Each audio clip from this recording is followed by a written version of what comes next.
Texas Podcast Massacre contains spoilers and adult language. For more horror, visit us at our website at texaspodcastmassacre.com.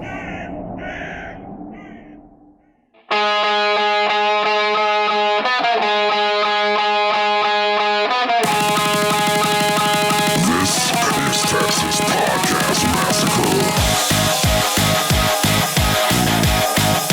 With your hosts, Mitch, Nate, and Lisa.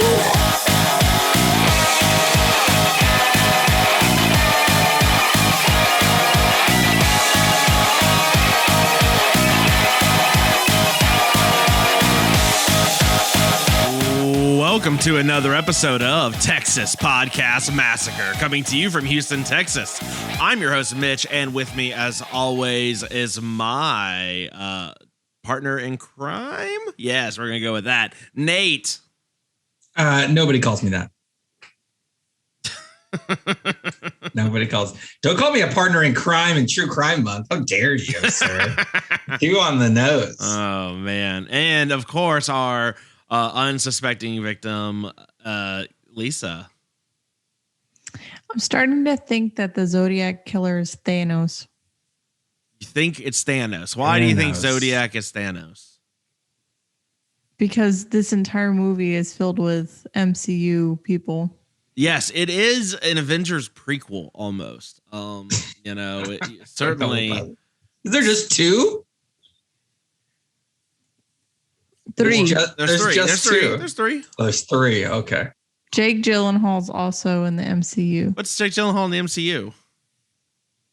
Jake Gyllenhaal's in the Spider-Man movie. He's Mysterio. Yeah. You're right. You got Downey Jr., you got Ruffalo, and you got Jake Gyllenhaal. That's so new. He is also. Hey, Brian Cox was in X2. I think it might be the last superhero movie I liked. I don't think X2 is part of the MCU. Wow, that's unfortunate. But I like that you're trying to contribute, Nate. I appreciate that. Look, we are kicking it off. I am so thrilled. This is episode 1 of Unsolved May-Steries, where we're looking at some horror films inspired by true crime. All right, so redo that, but in Robert Stack's voice. Right. Go. Oh, God. So welcome to another episode of Texas Podcast Massacre, where each week we take a look at a different horror movie and debate a horror-related topic with our unsuspecting victim. True crime stuff. So as many of y'all know, and several of our listeners who do reach out to us, I'm a big true crime junkie. I watch all the documentaries. I, of course, have my companion novel, which is really great. So I got this for Christmas or for my birthday. They're like 3 days apart, so it's the same deal. But what's great is my mom got me this, and then you know that because on the inside flap is an "I love you" post-it that she put on there when she sent it to me for Christmas. So I love you. Don't murder me. I love you. Don't murder. Hey, I wouldn't murder. Please don't murder. So let me get this straight. Nate's mom calls and leaves voicemails. Mitch's mom sends him true crime novels. Oh my gosh. Yeah. There he is. There's our guy today. Yes, so we were talking about. Mitch, you shouldn't tell anyone that your birthday is in December, is what I've learned from this movie. Right. The fact that we're talking about Zodiac, we're gonna get some like heavy breathing calls coming to us. So let's. I will set some ground rules, more for Nate's sake than anything else. So these are we're gonna be talking about the movies. In these cases, there are plenty of awesome true crime websites. In fact, you should our podcast. You should definitely go check out who we follow on Instagram and Twitter and everything. We follow several true crime podcasts that are pretty awesome. I'm sure they've done more in-depth things to the actual case files because there's a lot more suspects than what we get into. This movie is really based off this book. So this book is the Robert Graysmith book, who is played by Jake Gyllenhaal in this movie. So we're going to focus mostly on just what's in the movie. I do have some Zodiac-ish questions, but based on just, I'm not going to try to take you down the wide path, but it is a very interesting case. And in fact, all three of the movies this month are all unsolved. So, that's fun. I mean, for sure, one of the people's dead already. Like, Spoilers. Well, I mean, just timing. No, I'm talking about the unsolved. People don't know. Gotta let people find this stuff out for themselves. Well, all right, sure. So with that said, Nate, true crime. Let me ask you this: you hate true crime stuff? Don't care for it. Do you want to explain your hatred for it? You're not caring for it. I don't care for it because it's like remember when we watched the what was that the girl's name, the one that was the 3 movies cut together at the Digital Fantastic Fest last year? The one that when we interviewed. No, the 3, the Drew Barrymore movie, Alyssa Milano movie, and whatever, the Lolitas of Long Island. Yeah, that's something. right. Yeah. It's like, why do I care about this story? It's just taking advantage of this very traumatic thing that happened to all these people. That is very personal. It doesn't really have it. It's not like a war, right? Okay, wars, the impact is large. This is like, like one or two families, and then it was kind of sensationalized, and it takes advantage of them. So I don't care for that part of it.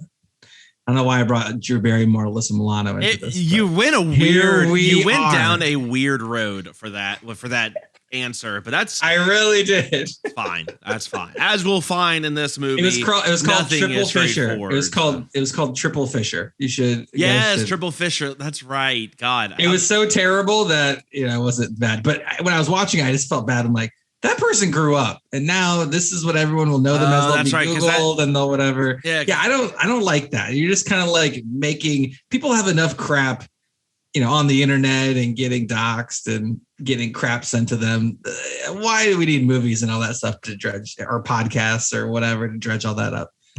Then people are just getting shit everywhere. That already happens plenty. I mean, it's a very valid thing to not like true crime, not be into it for sure. For me, my thing with true crime has always more been less about the actual like murder and the details, like the crime scene.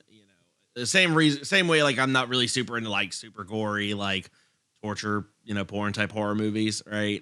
That's Lisa's. That's Lisa's subcategory. I'm mostly interested in how they got to that point, and more about why we didn't catch them in the first place. So there's more of that mystery and puzzle solving part of it, of like putting the pieces together. I'll tell you why.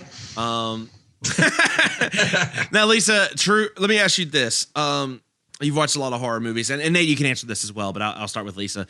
Are true crime horror movies scarier than like demon, supernatural, like regular horror movies? Like, if you see a movie that has like based on a true story, or that it's like, oh, this is the Zodiac movie, is that somehow scarier to you or not as much? Or are they all? I mean, it's fair to say it depends. It depends on the killer and their MO and who they were targeting. Is that me? Do I fit that category? Oh shit! Now I'm in trouble. Is that kind of your feeling? I don't know. Like some of this stuff, I don't know. It's all bad. It's all terrible. But especially when they can't find the person, it's really scary. Does the based on true story work for you, Nate, anytime, or when it is a true, event like this was? I like the true, like the based on a true story that has nothing, like that's nothing. It's like Amityville Horror or whatever. It's like, sure. that didn't happen. So now I'm fine with it. Did the priest really get the bees all over him in the house? Probably not. That probably didn't happen. Yeah. So yeah, that is fine. The true crime, I don't really care. Is it true crime from like 100 years ago?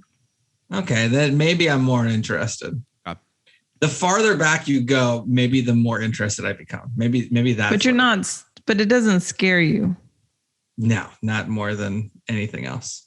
The only recent victims are worthy of, of your pause. Not like there's like 7 Ted Bundy movies like streaming right now. Like I don't want any Zac Efron. I didn't want Zac Efron to start with, and now I definitely don't want any as Ted Bundy. Yeah, I think with that one though, I think the reason they keep making it over and over again is because people are so just cannot believe how normal he seemed. You know. Does it matter what it is? I mean, like Sharon Tate at like the 50th year anniversary of her dying. There's like 3 movies. There's a Quentin Tarantino had the Once Upon a Time in Hollywood. There's one with Hilary Duff, and I think like another one. I was like, I don't want. Yeah, she already died. Let's just leave that alone. Yeah. Where the Manson people need more press. I mean, come on. Yeah, I mean, what are we doing? I think there's just what was Hilary Duff doing? Sorry, Hilary Duff. What happened? Why are you in weird Sharon Tate movies? I think there's just a fascination with understanding how those things just happen, right? Like, what are the environmental conditions that foster this to come and work? And so much of the most prolific of these like true crime serial killer type ones. A lot of them are in these like the 70s, 80s, where a common thread is that police didn't really share information from one jurisdiction to another.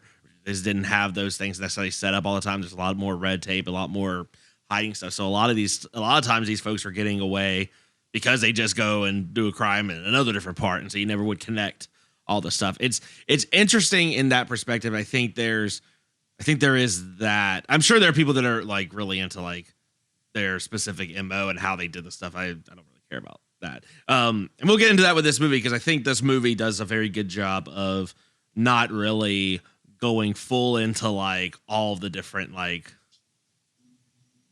gruesome stuff, right? There's a little bit, but it's not too much, just enough. So we're gonna get into it. But first, before we talk about Zodiac, let's do a very short debate question. Bid our father, the Sea King, rise from the depths full foul in his fury, black waves teeming with salt foam, to smother this young mouth with pungent slime. All right, so Nate, now you said you have a debate question specifically for me. I guess that's fair since I am forcing you to watch these true crime movies. Yes, so this is True Crime Month, and I have a question for you, and maybe even Lisa. I'm not sure how much into this are you, but look, true crime. Mitch, you're all into the true crime stuff. Give me a highlight. What's your favorite true crime? What's the one you've gotten into the most? Oh man, like recently or just since? You shouldn't have to think about it this much. I say that because I've actually been listening to a podcast recently about this called the Pele murders. It was this like family. It was like preacher, his wife, 2 kids that were murdered in their house right next to a church. And they think his son did it, and he ended up getting convicted. But there's still a lot of questions because they never really found the gun. The time of frame is the window of when it happened doesn't make sense. So it's interesting from did they get the right person? And they actually have done a little bit more research, and there's some new evidence that they kind of talk through that I've been listening to. So that one's really interesting to me. But I don't know. There's so many interesting true crime ones. Like, I mean, here in Houston, we have a number of them. If you're familiar with the killing, do you know the killing fields that stretch down, right down like I-45, like going toward Galveston, where there's been like numerous bodies just found, and they've never figured out who's behind any of them. Not necessarily, not thinking it's probably the same person, but just that they get dumped out there. It's like the bottom of the river in New York, is what you're saying. Yep. Or like the bayou. I mean, you just throw a body in the bayou in Louisiana, never gonna see it again. Yeah, it's really interesting because when I was little, you used to have like zoo books and all that stuff you could get like at the Scholastic Fair, and I remember getting some I remember getting like a little monster. Well, right. I remember getting like a little monsters newsletter and all that. I think it was called Chiller magazine or something like that. And it'd have like just different monster stuff and cryptids and all that kind of stuff. It was really cool. I was always terrified of like true crime stuff as a kid. I wasn't scared of monsters or anything. I was scared of someone like scaling our house, our little duplex in Baton Rouge and murdering me. And like the opening theme of murder investigation, like the opening theme of Unsolved Mysteries scared the shit out of me. It's still like I still get kind of like anxious whenever I hear that old 80s synth bullshit just start playing, you know. I don't know. I remember. So I'll tell you, there was a hometown case. I remember as I was moving away from Baton Rouge. I think there were these like vampires. It was this like couple. They were coming from Florida through Baton Rouge, but basically what they were doing is they were like exsanguinating people. Like they were just like draining their blood from like their necks and stuff with like crowbars or some knives or something. But you know, and then crowbars. Well, they were doing like some weird shit. I know crowbars were involved, but I think they were using obviously some more pierced through it. But they were like basically draining blood from their victims and breaking into houses and stuff in like Baton Rouge, and I guess they'd come up through Florida. And like, hey, go. Anne Rice was in New Orleans. Like, go back east. What do you guys went too far? What's going on here? Yeah, it's. I think. Oh my God! Wow. Okay. Yeah, I don't know. Maybe was it Rod Farrell? I think I'm looking at the. Yeah. Oh my God! We have. Teens and suspected vampire cult arrested in double murder, 1996. Rod Farrell, but the vampire clan went from So I mean, like I said, it's you can't. Are you sure you're not looking up the synopsis for Queen of the Damned? We already did that episode. Oh, damn it. Did we? I don't know. Was there, Nate, or Lisa, was there any... Yeah, Lisa, have anything just rubbed off on you, unfortunately? No, the one that was interesting that we watched maybe 6 months ago now is I'll Be Gone in the Dark. Yeah. So there was a documentary on, is it HBO, Mitch? Yeah. And it went into a serial killer in California that was unsolved, and basically through people starting to just put the pieces together. And I don't want to give it away because it's really interesting, but it basically kind of showed how much stuff they didn't have back in the 60s and 70s when this stuff happened versus how much we have now. And they were able to find the guy after all these years. So that one was really interesting. As a general rule, I do not watch this sort of stuff. There's all over the place. You know, there's memes and jokes about, oh yeah, I like to sit down with my bottle of wine and my true crime. No, thank you. The world is a horrible enough place. I don't need that thrown in my face every day. So that was hold on. Is that the person who was married to Patton Oswalt? Yeah, Patton Oswalt's wife. Yeah, I heard about. Okay, I heard about that. Yeah. Yes, and that one's actually pretty good. And I think, Nate, you would like that one specifically because I think they do, like in her book and the show, they do such a good job of representing the victims, and it really the focus being more on them and less on just like the killer and all that. Because some of these, there's some of like especially like I don't watch any of the true crime stuff that's on like True TV or any of that, because they're sometimes they are very more focused on like they almost are not celebrating the killer, but they're like, oh man, check this dude out, this dude's crazy, like you want to see some crazy shit. Look at this, right? Like, and then he snapped. Right now, I don't like any of that. Yeah, right? I don't like that. But this is, I think, even better because I think they focus on. They really do a better job of telling the victim stories. They talk to them, like they're interviewing them, and I think part of it is they talk. I think what's really cool about that documentary is that they really talk about the community they've built between them as kind of coming out and being sort of survivors of this. Unfortunately, that like kind of mentioned that's the one only good thing is that they have other people that they're connected with, even though it's this horrible thing that now they can now they know who it is and what happened. It's I think it's worth a documentary, particularly if you're not a big true crime fan. That's a good one to kind of start off with. And like Lisa said, I think it's but yeah. It's very well done. I'm not going to watch it, but it sounds. Take your recommendation and shove it up your ass. I'll tell you later how they caught the guy. It's very interesting. Yeah.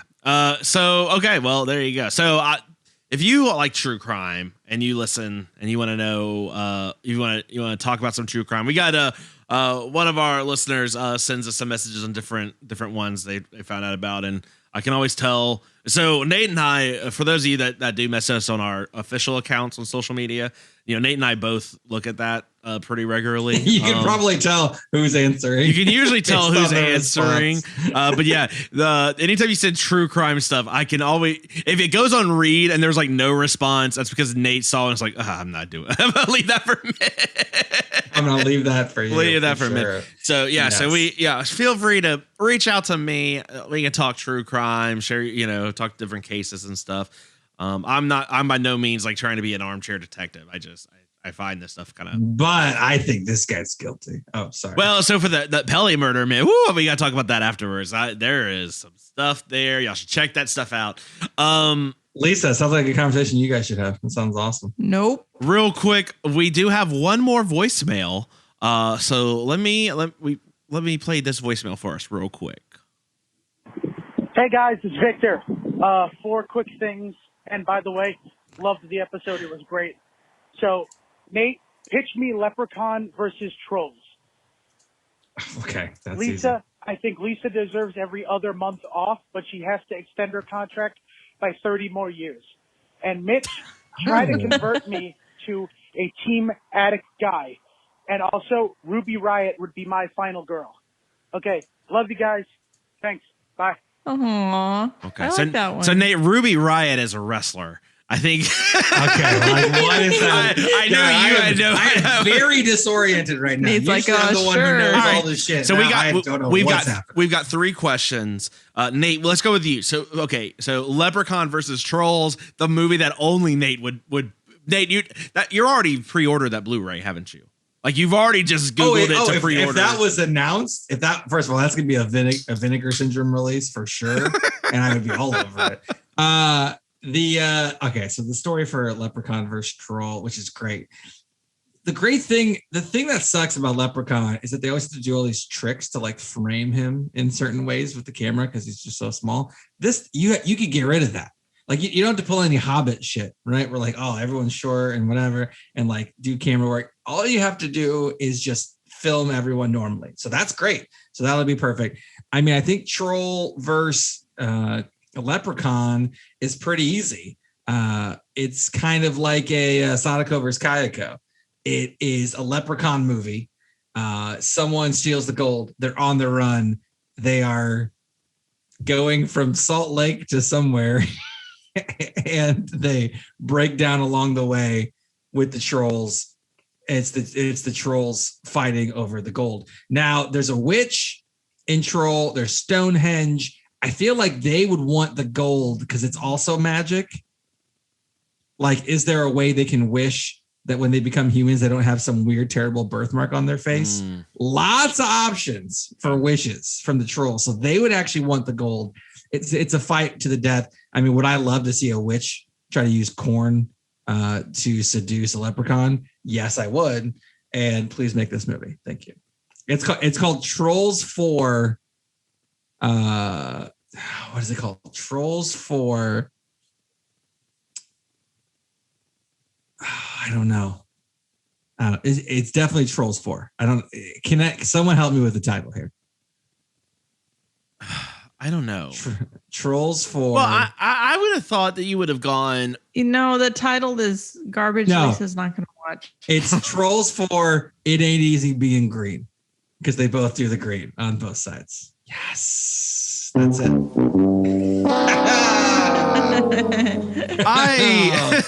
Head troll is Peter Dinklage. I would have thought that. So, like for me, I would have thought that. Why don't you just have? It would be great if you have Warwick Davis reprise all roles. He is both Leprechaun and he's gonna like Nutty or he's gonna Norbit. or Norbit or whatever. No, so I think I was surprised that you didn't have like, okay, some kid has found some coins, has some of the gold in his pocket. He gets liquefied into vegetables and gets eaten. The coin gets eaten by one of the trolls, and the leprechaun has to like just go mow through. Oh, I like that until he finds the one with the coin. I think that, so the coins, he gets them all, and he has to kill and fight the trolls to get all the coins, but there's one last coin. Yeah. That was then eaten, and that's like the last deal. Yeah. I like that. There's a face-off in front of Stonehenge, obviously. Maybe the Stonehenge counteracts the leprechaun's powers. Leprechaun, Ireland, Stonehenge, England. There's a lot of conflict there over the years. Something along those lines can be pretty great, too. How quick can you give me a rhyme with corn on the cob? Because Leprechaun's gonna have like that scene's happening with Leprechaun, and you can't steal me gold. This is more Canadian, but you knob. How dare you try to tempt me with corn on the cob? I like.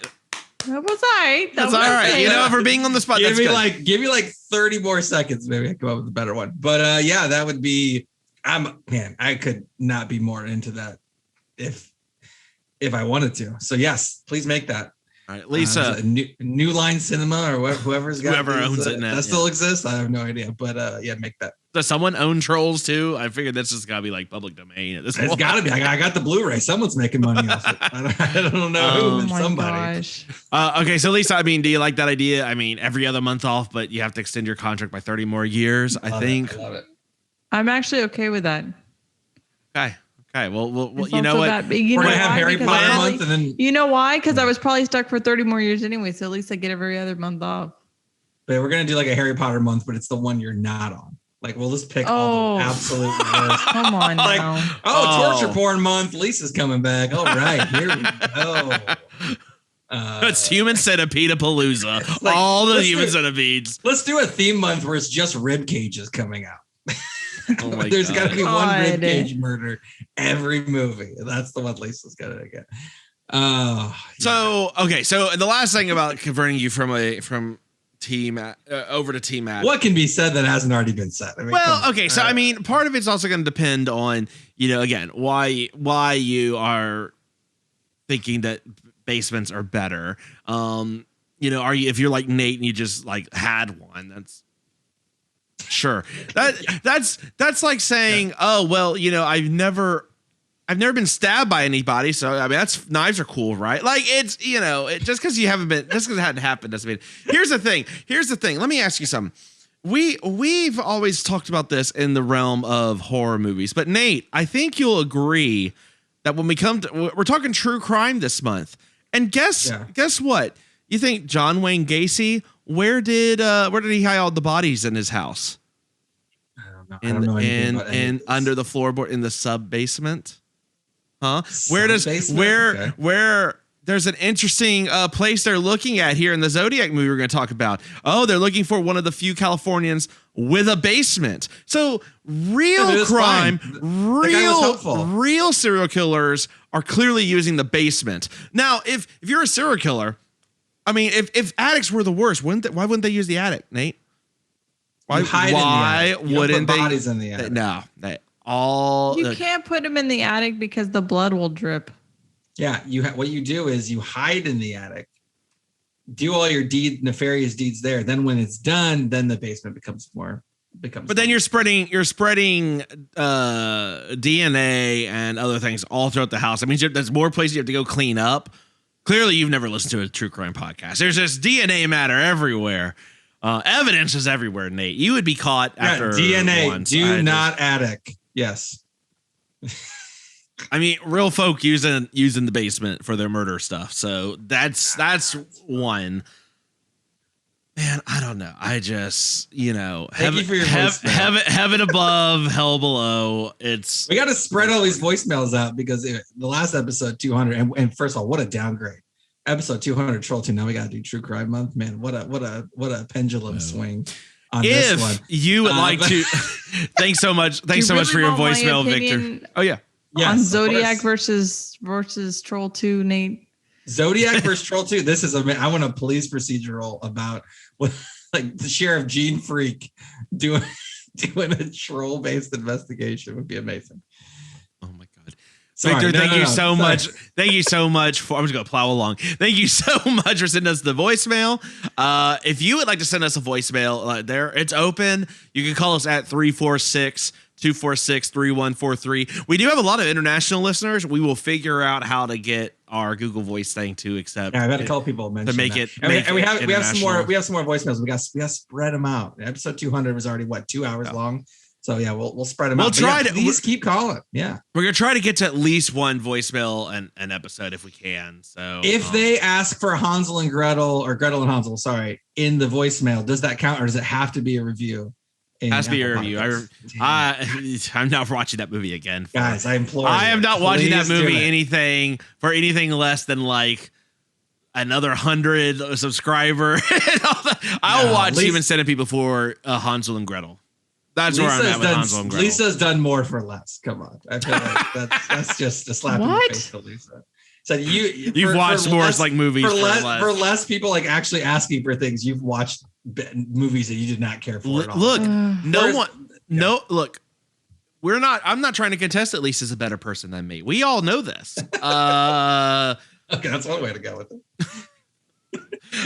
Thanks so much again. I'm terrible. Leave us a voicemail at 346-246-3143. Until we figure out the international calling, you can always leave us questions. Send us stuff at TexasPodcastMassacre@gmail.com, TXPodMassacre on Twitter, Texas Podcast Massacre everywhere else. Nate, Lisa, are y'all ready to try to figure out who done it? Who done dang diddly did it? Yeah, feel the excitement, feel the passion, feel the power. Let's get into this week's movie of the week. Marvel Universe presents Zodiac.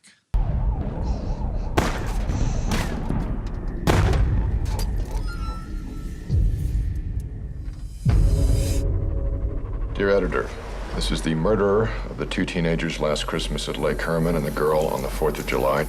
I want you to print this cipher on the front page of your paper. He wants his code in the afternoon edition. Ray Smith, don't you have a cartoon to finish? The Zodiac Killer has come to San Francisco. Another letter. School children make nice targets? He gave himself a name. Greek, Morse code, astrological signs. This guy's used them all. I like killing people because man is the most dangerous animal of all. How does one do that? I like puzzles. I do them a lot. Got any hard suspects? About 90 an hour. I'm up to around 500. You got 4 crime scenes, not a single usable print. You can't think of this case in normal police terms. He's breaking the pattern. Glenna said you were a cartoonist. Oh, yeah. What are you doing at a gun range? I just want to help. What are you, some kind of Boy Scout? Eagle Scout, actually. First class. Paul, I've been thinking. Oh, God, Samuelson. There's no evidence, Robert. What do you mean there's no evidence? You have him seen with the ciphers, the military blueprints, the bloody knife. All circumstantial. Why do you need to do this? Because nobody else will. Dave, you made a mistake. Get away from the window. Paul, are you okay? No. Why'd you do it? You put your face out there for him to see. Hello? Who is this? I mean, a lot of the trailer sort of perks up a little bit, right? Like it's like, all right, is this becoming a buddy cop movie? What is this? Yeah, what is happening there? Yeah. All right. So David Fincher's Zodiac. So I know Nate, you'll get into it. David Fincher, though, of course, made Seven. He made Gone Girl. He directed Gone Girl. So he's got a lot of these crime thriller movies. I think they're. I mean, I would consider them horror movies. I certainly think they are. Certainly more on the cusp of that suspense thriller spectrum when we talk about. I think there's Mindhunter TV show. Mindhunter. Lisa, he did Mindhunter. That was the other thing he did. So. Oh, well, that makes sense with this. So then. He's certainly into these like kind of crime thriller type of films. And I mean, I've liked everything he's done for the most part. I'm sure he may have something that I've probably done Nate. But Lisa, what is the elevator pitch for Zodiac, the movie? It is a really long movie about a California, right? Killer? Yep. That they never found. I'm starting to get worried about California, y'all. There's a lot of serial killers in California. There's a lot of people. A lot of people. Yeah. Yeah, but there's a lot of people other places too. And I feel like per capita, there's more serial killers. There's the same amount of serial killers, but they just got more pizzazz out in near Hollywood. Maybe that's it. Yes, they're like, all right, if I'm gonna do this, I got to get recognized. I gotta go big. There's a lot of stars. Yeah, in the area. Maybe that's it. Who knows? Oh, I don't know. You'll be interesting enough, Nate. I just Googled this. Apparently, is it Lita Southard, also known as Lady Bluebeard, is often considered Idaho's and the country's first female serial killer. Okay, so that makes total sense. Idaho coming in strong. I just wanted you to know that, Nate. I every episode going forward, I'm going to sprinkle in some Idaho history just for you. If you're listening, Idaho, we don't want you and your serial murderers. Pretty a little more progressive. A lady, a female serial murderer, the first one. That's. I know they're maybe Idaho being on the forefront of one thing for once. That's nice for them. Okay, so let me actually get into this movie. Zodiac. Mitch, did you see us in the theater? No, actually I didn't. I saw it. I ran it in college. So so it came out March 2nd, 2007. It's rated R. It is a not tight 157 minutes. Felt longer. Directed by David Fincher. David Fincher is, basically one of the most renowned directors at this point. Obviously was just nominated for Mank for Best Director in the last Oscars. Mindhunter, Gone Girl. He was executive producer in House of Cards, directed the first 2 episodes. The Daniel Craig Girl with the Dragon Tattoo remake. Social Network, Benjamin Button, Zodiac, Mitch's favorite video hits, Paula Abdul was involved with that. All these directors got to have some music videos. He's got. But I like how it's Paula Abdul.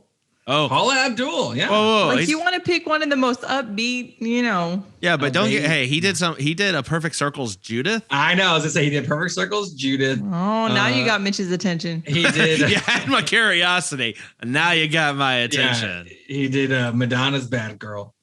He did. You want me to go through this list? It is all music videos from 1984 to 1990. Oh my God, he did Aerosmith's Janie's Got a Gun.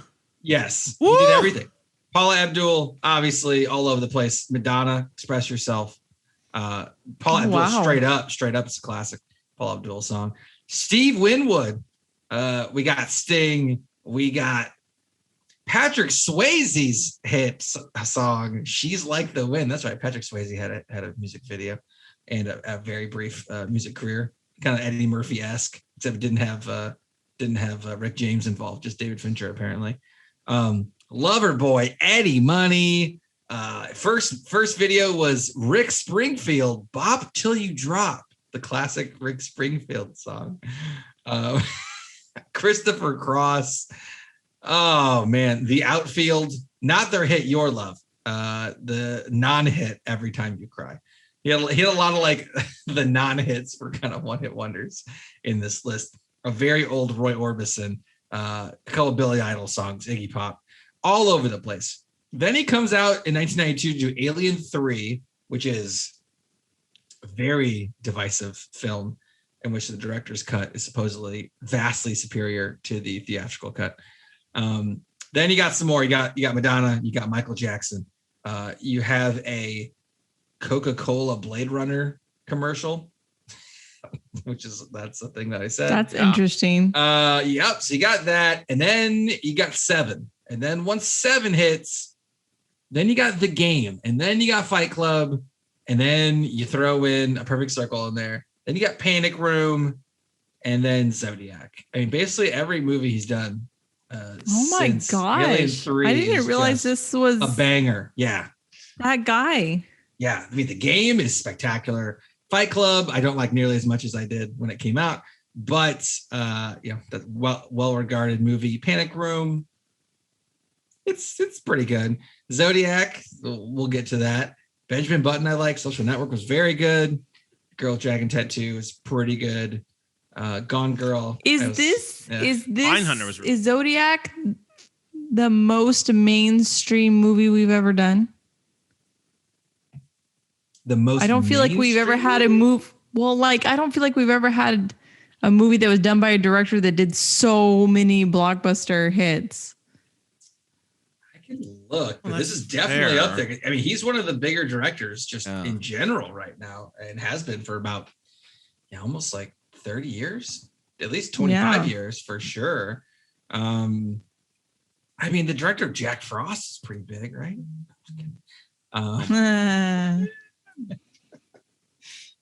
I mean, we had a Steven Soderbergh is a pretty big director. Okay. Right. I mean, he's very famous. We had Francis Ford Coppola do Bram Stoker's Dracula. That was a very big one. We had Ridley Scott for Alien, and James Cameron for Aliens. So we've had some big ones. It's just been a while.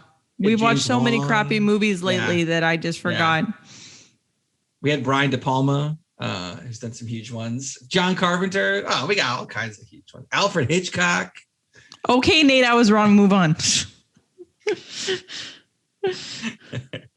I still got the disgusting taste of Troll 2 in my mouth, so I can't move on. I'm so sorry. Robert Rodriguez. No, okay, I'm done. But anyway, so this is definitely one of the bigger people first. This is one of the more mainstream movies we've done. So bravo to Mitch on that for picking this one, I guess. The taglines for this one are: "There's more than one way to lose your life to a killer." That's wordy. You can lose it by big words. When a series of murders terrorized California, one man took responsibility for them all, and he took the responsibility off raising his kids. So that should have been in parentheses afterward. Based on the true story of America's most notorious. No, I think they meant that Zodiac took responsibility for them all, not Jake Gyllenhaal. I know that was it wasn't very funny. Sorry, it wasn't a very good tagline either. To be fair, sorry, hold on. There you go. All right. Sorry about that. I'll get that in there quicker next time. Yeah. So then, Zodiac. So then, we got who are our main characters here? We got Jake Gyllenhaal playing Robert Graysmith. Jake Gyllenhaal being a real creepy dude with murders. Not his first time. He was in Nightcrawler. That was him being a creepy dude following people getting murdered. He's been in one of my favorites, Enemy. Make you rethink your whole relationship to spiders. If you didn't like spiders, you like them a lot less after you watch Enemy. He's in Prisoners, which is a very bleak, true crimey type movie. Mitch, for you, I don't know if you've seen that one or not. He was in obviously previous episode Velvet Buzzsaw, Lisa's favorite. And he's got about, 30 announced and post-production movies. So there's that. And he was in, is this true crime? Is it true crime? Bubble Boy. Is that true crime? I was thinking of the balloon boy. and obviously he was in Donnie Darko. We got Mark Ruffalo. Mark Ruffalo in the mix here, playing... I would say a pretty. This is a competent cop. There's some competent cops in this movie. I would say. Mm-hmm. Yeah. Right. Inspector David Toshi. Other horror movies that he's been in. I don't know. Not really a horror movie, but Shutter Island, close-ish. He was in Foxcatcher. Man, these are all like. Yeah, Foxcatcher is kind of Zodiac-esque. Yeah. Spotlight. He's switching places with Robert Downey Jr. in that one, but similar deal. Dark Waters. He actually was I believe he was he was an attorney in that one, not a lawyer. That's another true one. All over the place. Apparently he's going to be in She-Hulk, whatever that is. So he's still hulking. So that's good for him. There's that. Robert Downey Jr., Iron Man. He took a break from, or I guess this is he did this the year after. Iron Man was the year after Zodiac, so this is pre-Iron Man, I guess. He's been in, my list I made was so huge. Mitch, you a big fan of Less Than Zero? I can't say that I can't say that I am. I would say that's kind of a horror movie, personally. He was in Back to School, the Rodney Dangerfield classic. I'm just going to go with the non-horror movies at this point. He was in Weird Science, one of his earliest movies. So he was in a lot of like these 80s things. And then Less Than Zero, it was like 80s like fun to like 80s dark. Played Charlie Chaplin. It was a Natural Born Killer. So now he's starting to get more into the horror. He was in Gingerbread Man. The Gingerbread Man, not Ginger Dead Man, Mitch. I was trying to get you on that one. That's unfortunate. That is unfortunate. If Robert Downey Jr. had a cameo in Ginger Dead Man, that would be one of the greatest things of all time. He was in Gothica. That's getting close to horror, I would say, for sure. A Scanner Darkly isn't really horror, but it's pretty fantastic and good. Mitch, have you seen A Scanner Darkly? It's been a long time. God damn it. None of these movies. Just not a Robert Downey Jr. super fan. And then everything in the last like 15 years has been Avengers and like weird side movies that don't do anything. So I'm sorry. I tuned you out because that was a lot of fucking movies. It's a lot. Did you just name everything Robert Downey Jr. ever did as if people don't know who the hell he is? Yeah. Yeah. I'm more of a Robert Downey Sr. fan personally. So I just had to catch up. Just kidding. I had to mention John Carroll Lynch, the guy who plays the guy who's supposedly the Zodiac. Gotta mention him from previous episode, The Invitation, where he plays a very similarly disturbed person who tries to kill people. So that guy's got a great typecasting that works very well. He was also in The Trial of the Chicago 7. Which is a very good movie from last year. Okay, so that's it. I have some trivia, but we'll get over it. All right, thoughts on the movie? I guess from me, the unsuspecting victim. Why was this movie so long? Why was this movie so long? That the middle really, or the later middle really dragged for me. Lisa, can I get some help? Did it drag for you at all? It was fine, but we also had to watch this one in 2 installments because children.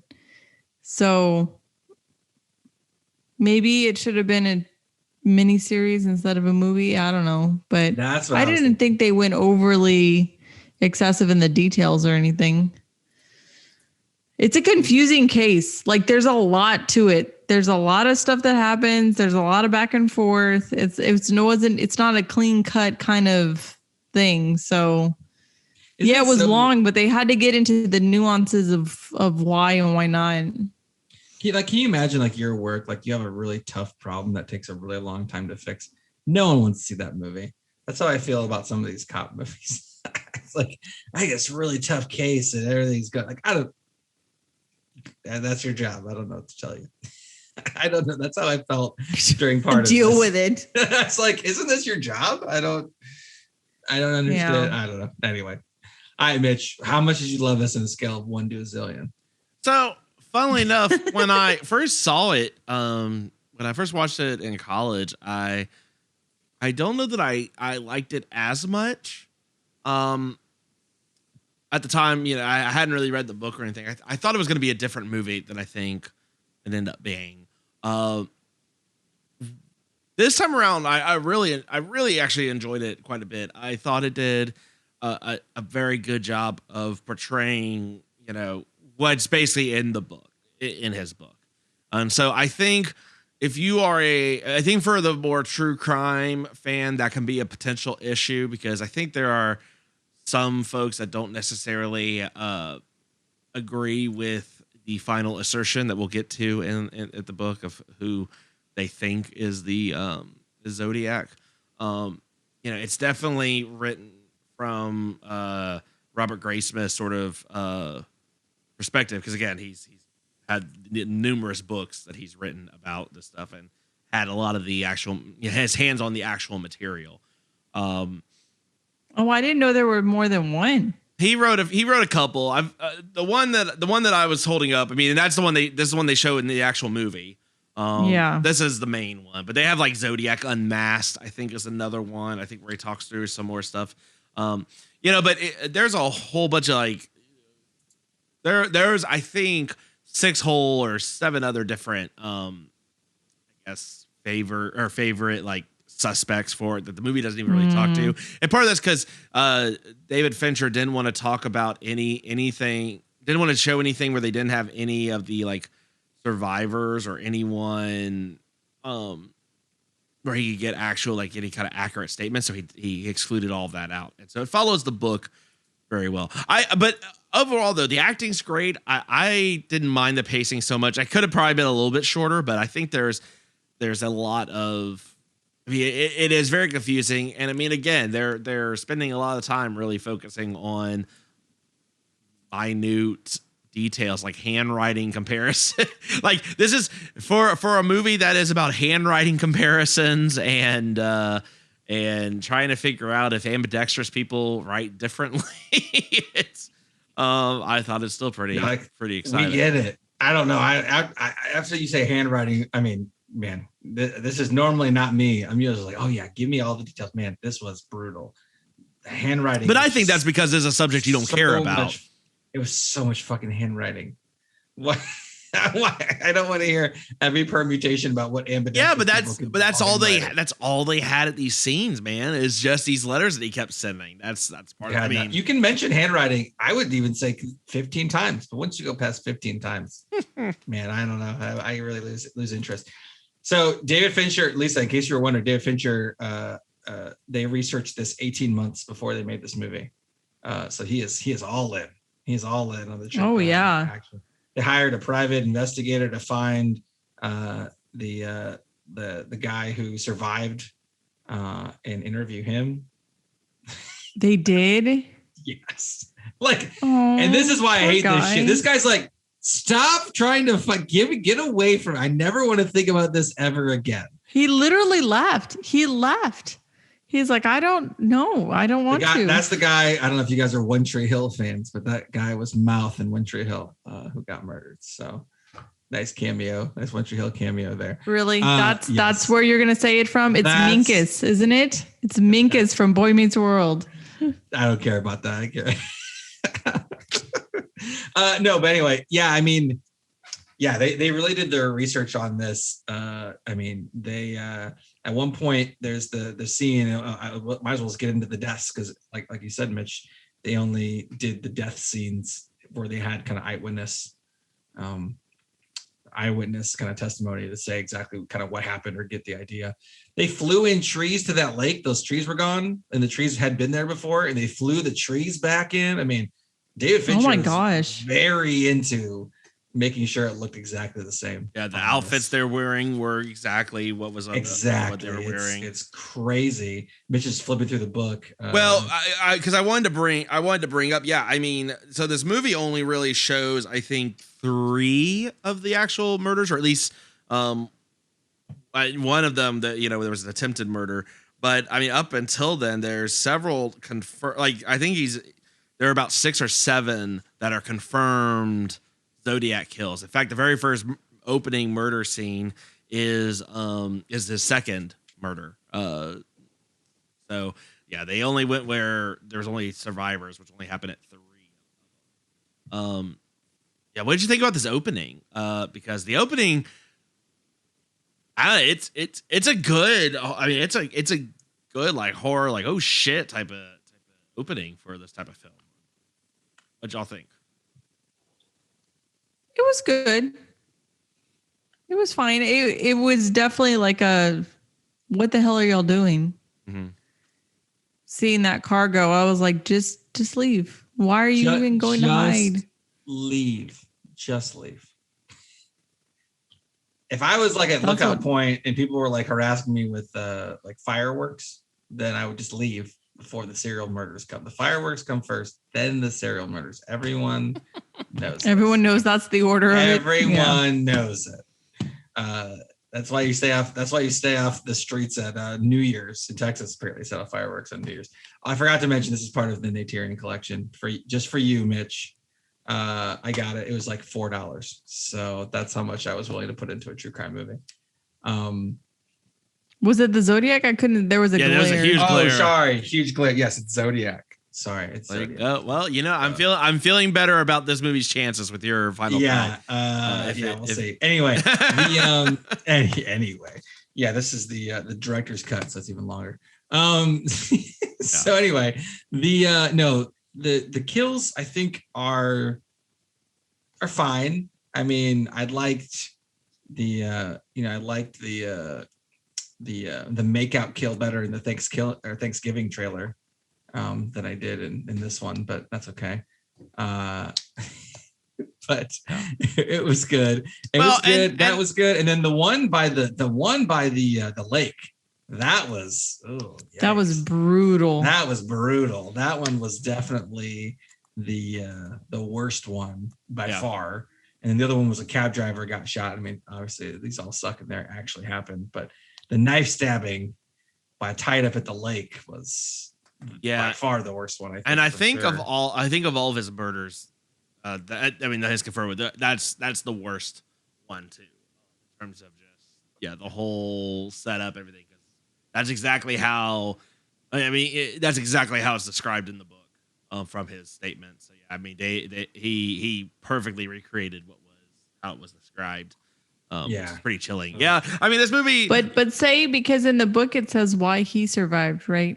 Well, so yeah, I mean, effectively, the reason why what basically saved him from surviving is, if you notice in the movie, and they showed in the movie too, he's getting stabbed in the back. He never turns; he just gets stabbed in the back. I don't think the knife was deep enough, or he just missed.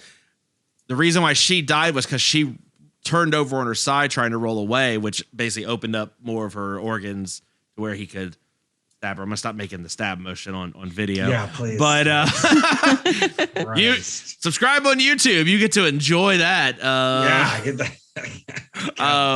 No, but turn that into a TikTok real quick. Yeah, it's. I mean, while this movie is very much a procedural, focus on investigation type of movie. I think it's these kind of scenes that really do. He does a great job of really just setting up the evil and the villain, right? That sort of threat. There's no build up, right? Like most movies, there's kills, but then like the kills get like more extravagant and more like holy shit to really build up how bad the villain is. This one really starts off very early to make sure that you're very aware of how evil this dude like is and what they're up against. And I thought that worked out really well.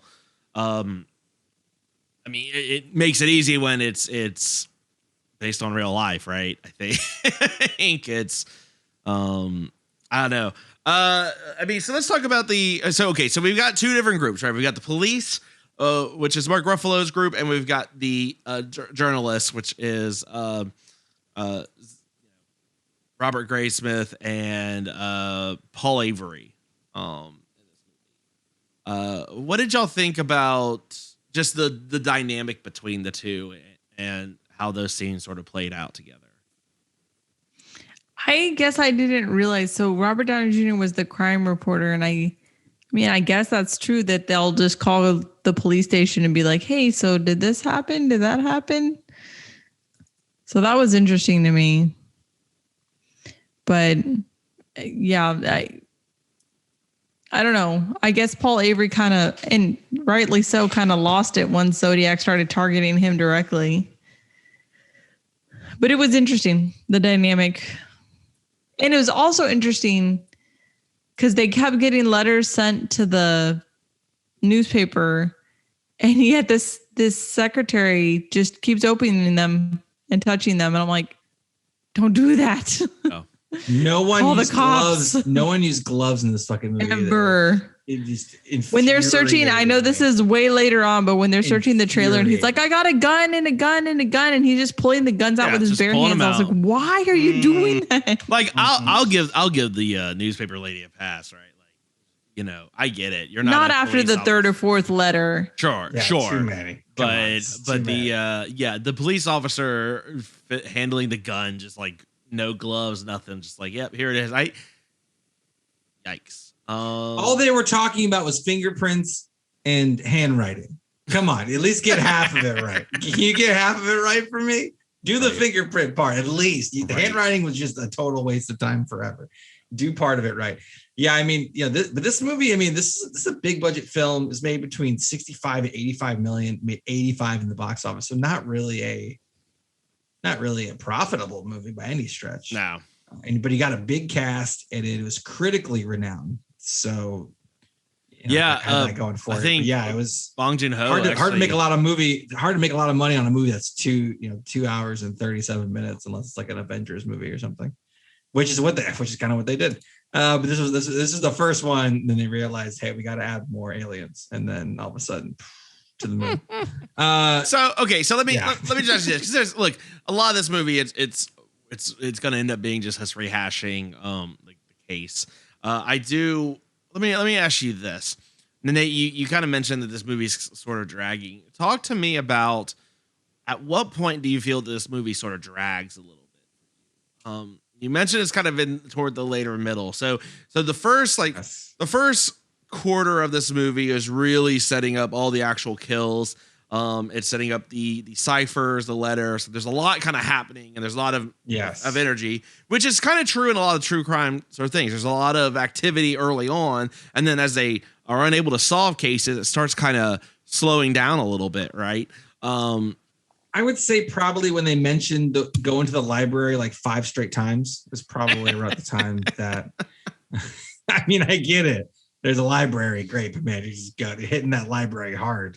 Not the most compelling part of the movie to me. The library parts. I just didn't like Jake Gyllenhaal's using his kids to do true crime stuff. That hurt. That's like negative. That's negative for me. I was like, man, now you're messing your kids up for life. The one kid's like 10 is like, there was a killing right near the solstice. Oh God. Eject. That was bad. Eject, get out. And then she did. She got out of there with the kids, which is probably the best move possible. I mean, it was showing like this guy never let go. He obviously wrote the book and your mom bought it. So maybe it worked out. I don't know. I didn't like that whole part of it. I mean, I get exactly what it was. He was obsessed. I get why. It was just, some of the investigation stuff. It's not, maybe it's better. I don't know. Are these podcasts that you listen to, Mitch, are they compelling? Like they cut it in a way where it's like, I mean, obviously they do tons of research in the background to then cut it into what you're listening to, right? Yeah, they're certainly not 2.5 hours long. Yeah, I think that like they need to just cut kind of some of this. There could have been a montage. There could have been a library montage, right? And then he gets like 2 or 3 bursts of information, and then you go from there. But yeah, they really kind of made it drag out. It's hard to say. I certainly hear what you're saying. I think that you needed I don't know. I think you needed some link there to really help sell his sort of like, it's just reckless. Like I am going to figure this out, particularly when everyone else has been pulled off or has fallen off the case for whatever reason. Right. Like that time basically is used to show him sort of descending into a complete obsession to the fact that he is having to employ his kids and get them and not thinking through those consequences. You could have skipped right to the kids scene and be like, oh no, this got bad. This got real bad. I don't know because then I feel like if you'd gone too quick, you would have just been like, this is a fucking idiot. Like you would have just immediately like discarded. And I say you in general, like the general you, right? I don't know. I don't know. I guess the length of time for this movie didn't really bother me. I think the idea was that it was kind of building up this crescendo, and then I think too. Okay, so in this movie we have crescendo. Usually, at the crescendo, something happens. Well, so there is, because and there's unresolved tension, right? Because let's talk about where they go with the suspects, right? So we have one major suspect in Lee Allen. We have Lisa, who do you think did it? There's Rick. I have no idea. Rick something. I mean, they kind of lead you. They kind of lead you towards Lee throughout the whole movie, right? And they set it up as a believable case that it's Lee. But I mean, who knows? I don't know. Well, hey, but look, the famed handwriting expert said it wasn't him. So what I want to know is his Zodiac watch, was that a very popular brand back in the day, or was that a really obscure? Because they treat it like no one has this kind of watch, I don't know. No, it's just all. I mean, the thing is what they're having to try to build up is that there's so much circumstantial evidence, right? Like everything about this guy is creepy. He's got squirrels in his trailer, both living and dead. He's got all these guns similar to the ones that were used, although the ones that were used were very common guns. He's got a Zodiac watch. His favorite movie is The Most Dangerous Game, which is quoted in one of the very first is quoted in that very first cipher that gets figured out. But yeah, you're right. But then you find out that it's not a match from the handwriting, and I think. It's taking cues from real life because it has to. But I think it sort of shows how difficult it is to really catch it. I think we have so many, there's always these movies where, it's always wrapped up neatly and we found the killer, or there's that aha moment where we know it's them. You're not going to get that from this because we don't know. One thing I really like that this movie did is that they cast 3 or 4 different Zodiac killers. So in all the scenes where there's murders, there's a different Zodiac killer cast. Yeah, that was in order to make them look different, because in each time the description of who the killer is changes a little bit. Which I thought was a really clever way of sort of demonstrating that, you couldn't just look at they couldn't just have the one actor and then he's basically tipping David Finch is tipping his hand of who he thinks it is, right? Because you'd be like, oh, that big silhouette looks like that guy. It's that guy. Right? Yeah. Mm-hmm. I thought that was really clever. I don't know. For me, I think where this movie sort of fails, I do think because it follows so closely to Robert Graysmith's material and doesn't include some of the other compelling suspects, because I think that would have maybe it would have made it a little less clear, but I think it might have been also a better use of that time. If you're going to do 2.5 hours, to introduce a couple others, because I think they started to try to do that with the I'm blanking on the guy's name, but when they were looking up Rick Marshall and he goes to find his friend, right, that has the canister. Oh yeah, mm-hmm. And they have that. I mean.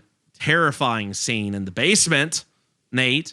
Hey, it was a lot of useful information that was in the basement. That's what I gathered. That he's the one that wrote it. And that was the closest to the actual handwriting.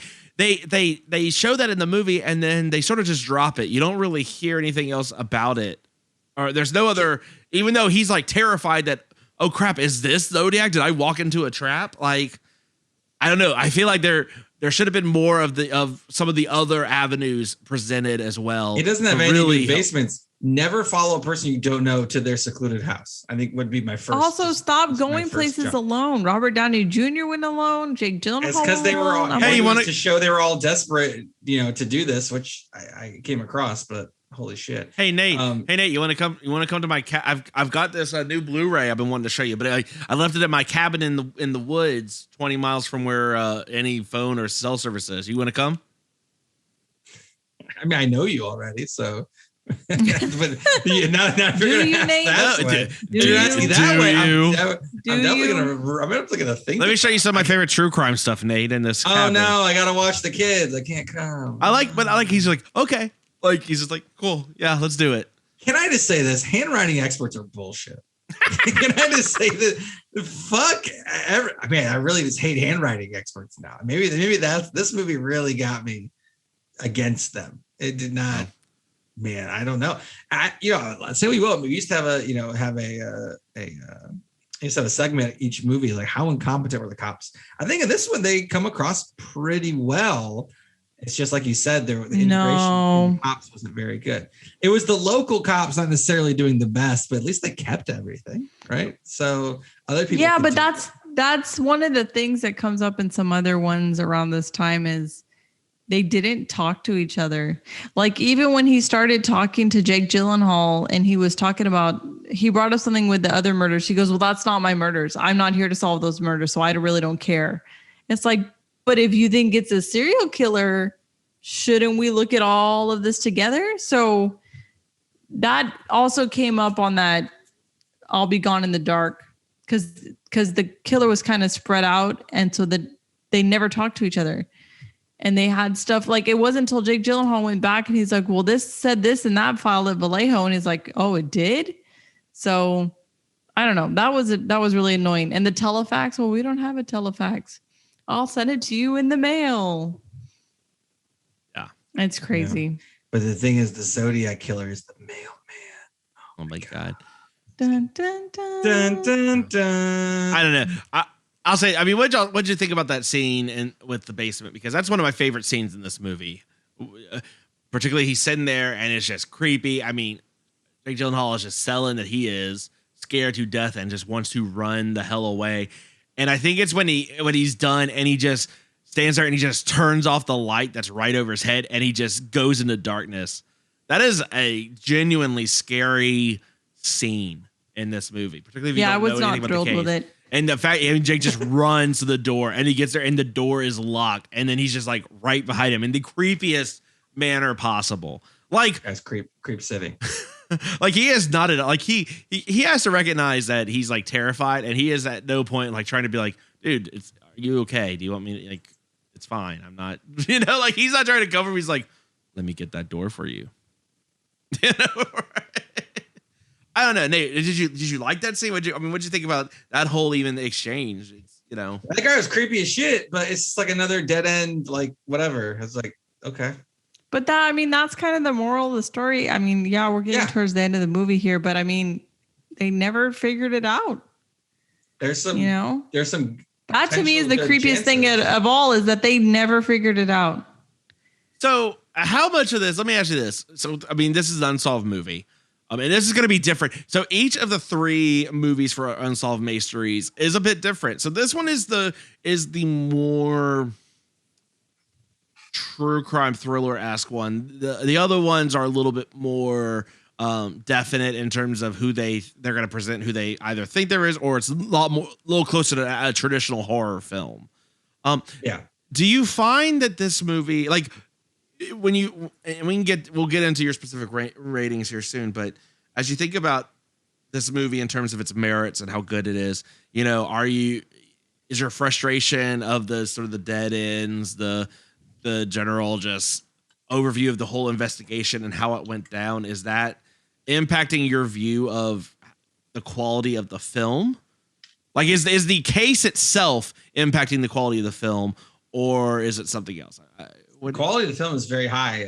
I'm not a huge true crime person, but the film is made very well and set up very well and acted, I think, pretty well. Like technically everything is solid. It's just, it was a not your cup of tea. It's not my cup of tea, but it was long tea. I didn't like the tea necessarily. And then it was long tea. Give me like a gallon of the tea. Don't give me a gallon. Give me like a nice cup. But in theory, though, I'm saying more negative things. But in general, the movie's fine. Well, because that's what I want to get to. Is it well made? Is it that the case is kind of like is it the case? Is it the movie? Because this movie, again, it did do very super well in theaters. It is critically acclaimed because of just how well it's shot. But yeah, it's curious. It's shot very well. Lisa, as an unsuspecting victim, would you say this movie's unsuspecting victim friendly?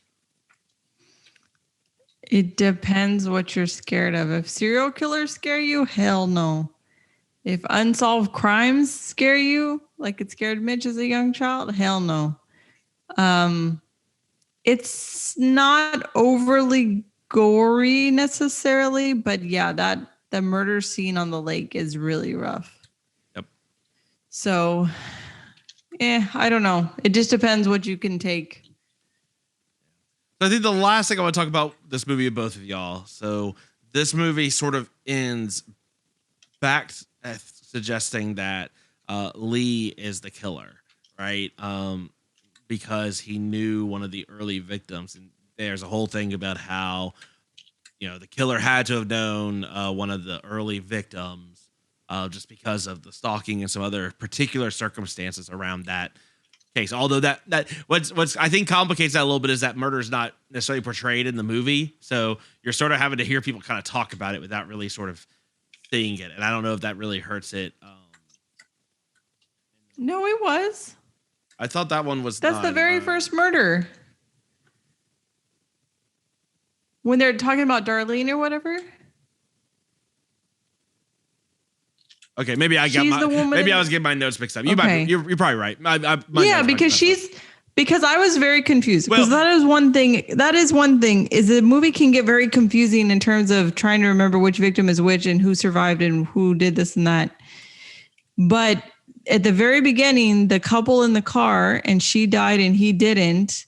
That's the guy who comes back at the very, very, very end and IDs Lee. So that's Darlene that they think he knew. Sure. That he knew. And maybe it's just because I've read the book recently. So, they present a lot more of those information about the stalking and the heavy breathing and calling other people earlier on.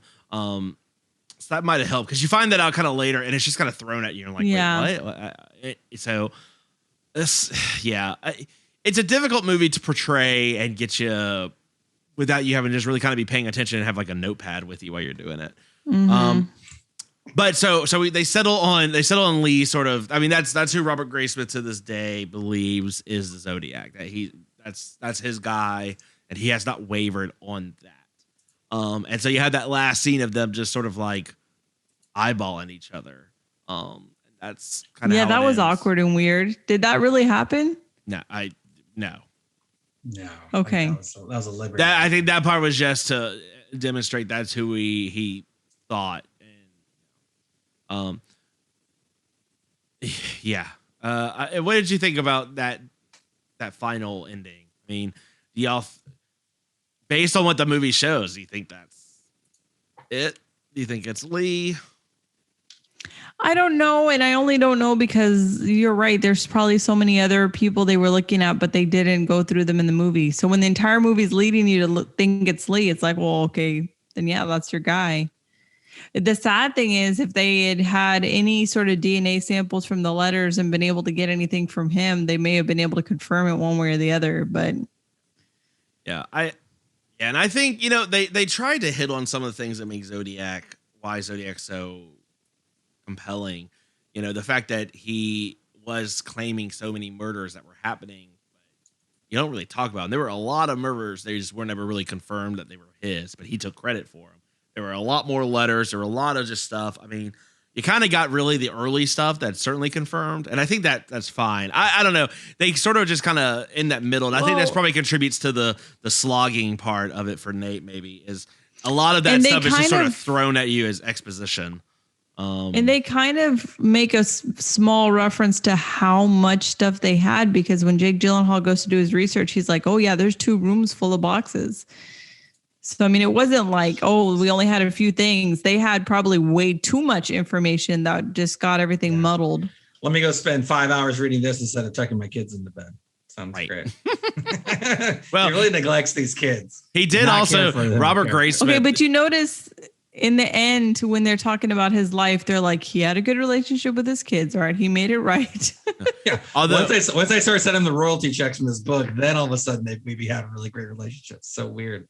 Well, it's funny because he did say that the only comment that Robert Graysmith said about the finished screenplay was, now I see why my wife divorced me. Oh. So, I mean, Wow. What a mystery to solve on that one. God, this guy's the worst. He's a cartoonist, Nate. He wasn't a detective. Oh, man. Yeah. So, all right. So, look, I mean, we've talked through the kind of the point. There's so much content, so much things, so much handwriting to look at. So much handwriting. There's too much handwriting. I need you to take that handwriting, and I need you both to give me your final cut. Final cut. All right. I'll tell you what. I will kick it off. Oh, here we go. I will set the bar for y'all to limbo underneath it, because I'm pretty sure that's how this is going to play out, but I could be wrong. This movie is extraordinary. Bong Joon-ho from Parasite literally says this is a perfect film in terms of everything. I mean, just he's not right about everything. I mean, he's a good director.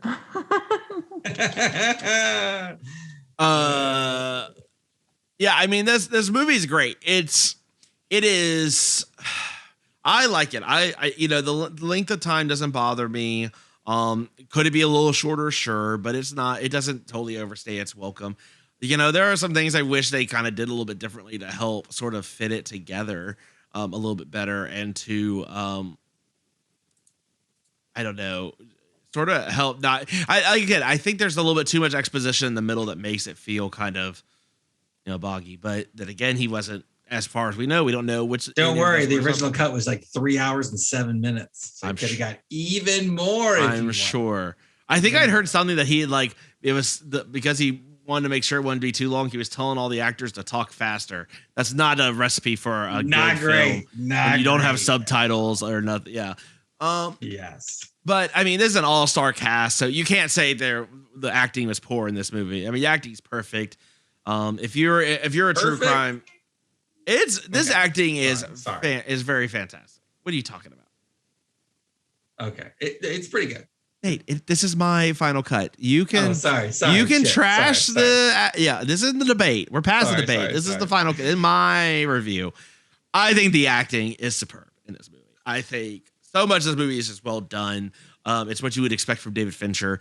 And I think for a true crime fan, it's compelling. Zodiac's a weird case, so I think some of that may leave you something to be desired. I'm gonna give this movie.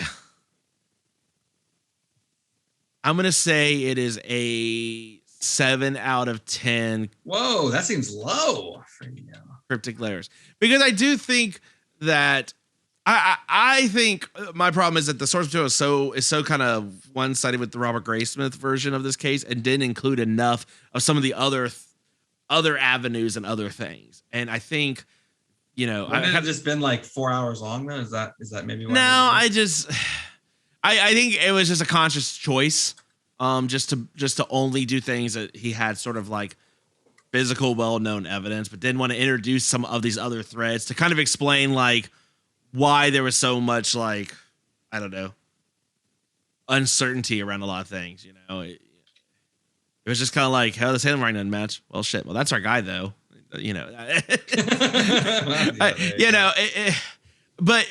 But that's, I mean, those are really, it's just screenplay sort of stuff. Everything else from the actual like movie, great. I just, that's kind of where I sit. 7 felt right. Okay.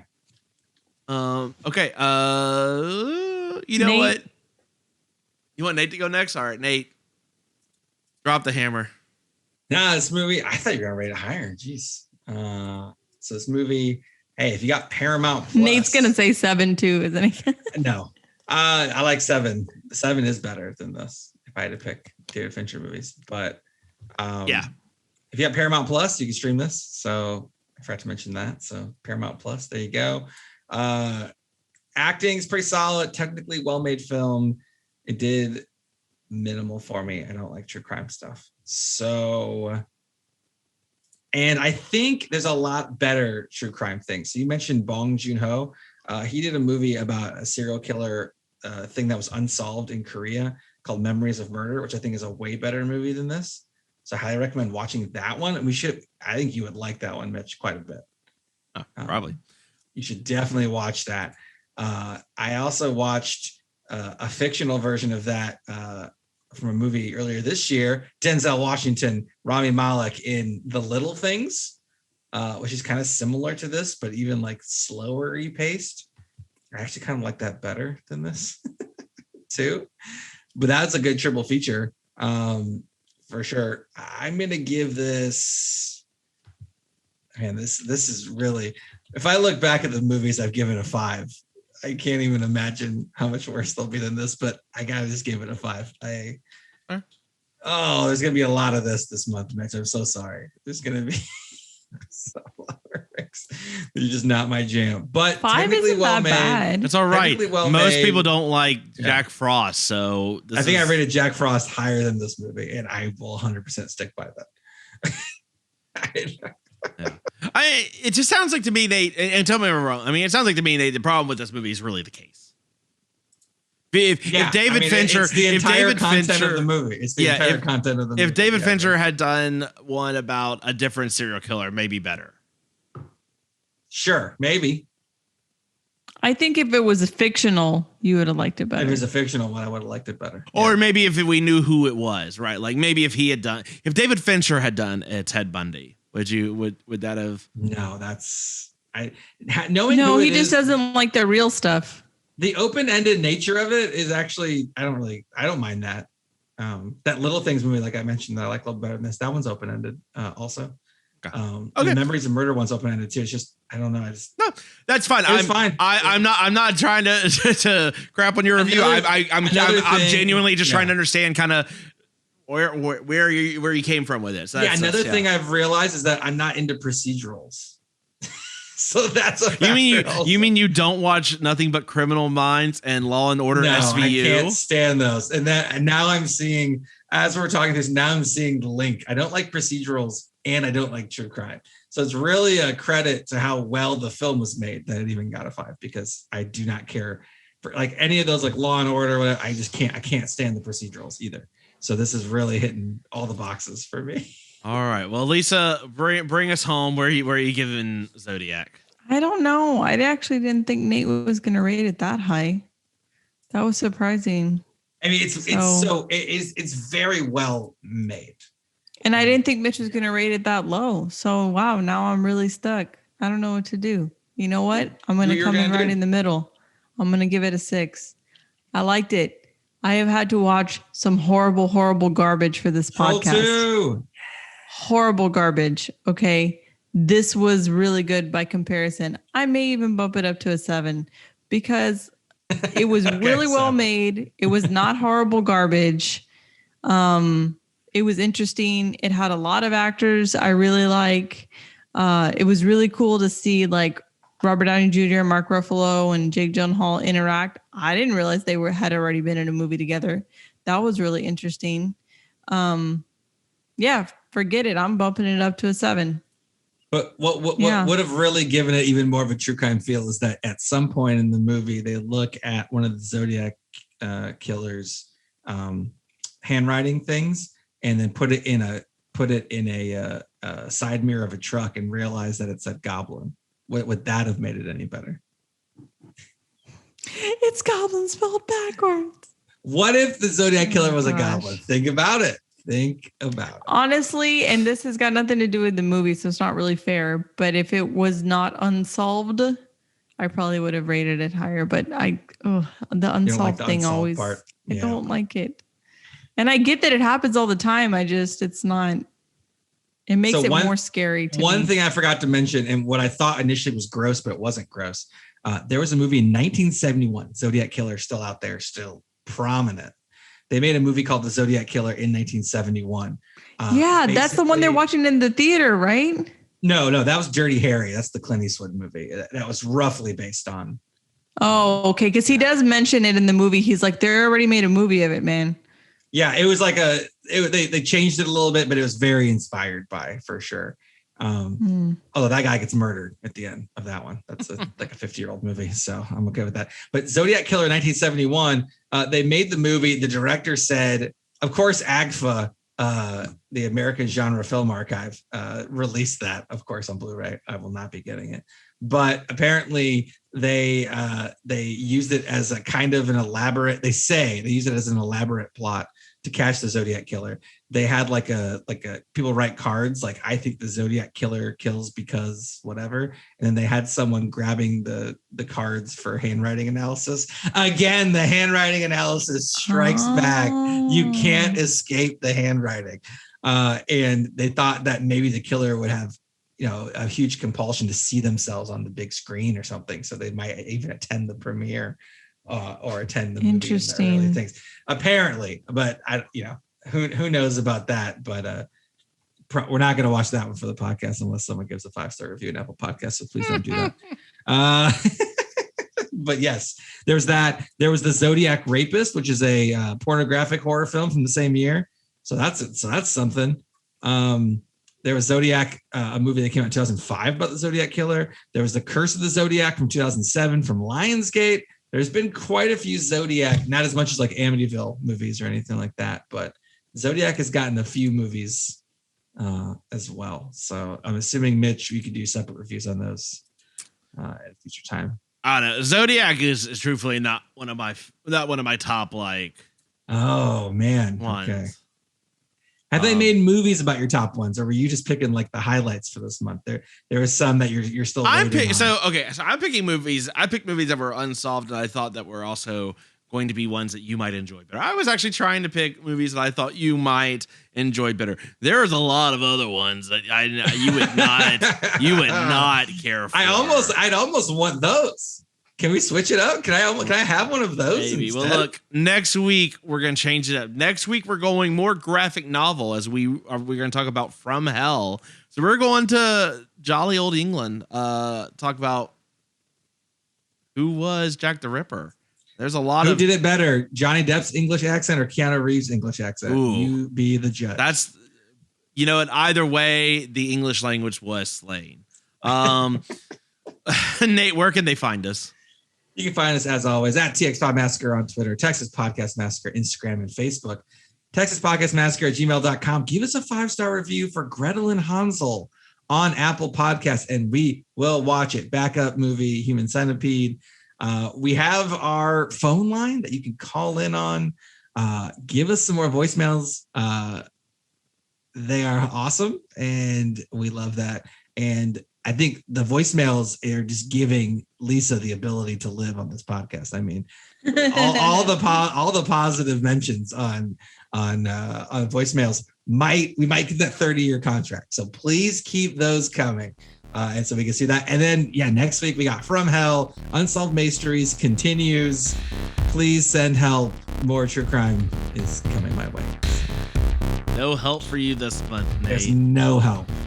All right, from all of us. Welcome to my world. From all of us here at Texas Podcast Massacre, thank you so much for tuning in, and just keep telling yourself it's only a movie.